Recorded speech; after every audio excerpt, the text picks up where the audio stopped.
We have a girl who travels to school by bicycle or by bus, only those possibilities, and we're given the probability that she's late using either of those two. So I'm going to draw a tree diagram. So essentially, the first thing that she could do is she could choose bus or she could choose to go by bike. And they tell us that if she goes by bus, the probability is, sorry, bicycle is 0.7, which means if she only goes by bike or bus, the probability that she goes by bus must be 0.3. Now, if she goes by bike, the probability that she's late, so I'm going to use L for late, is 0.2, whereas if she goes by bike, the probability that she's not late then must be 0.8. Okay, by bus, the probability that she's late is 0.1.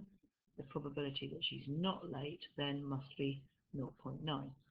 The question says, what's the probability that you choose a day, she goes by bus, and she's late for school? Well, bus late means you're going to be going along this route here. We multiply along the branches, so you're going to do 0.3 times 0.1, okay, which comes out as 0.03. If we look at part B, it says, what's the probability that she will not be late for school?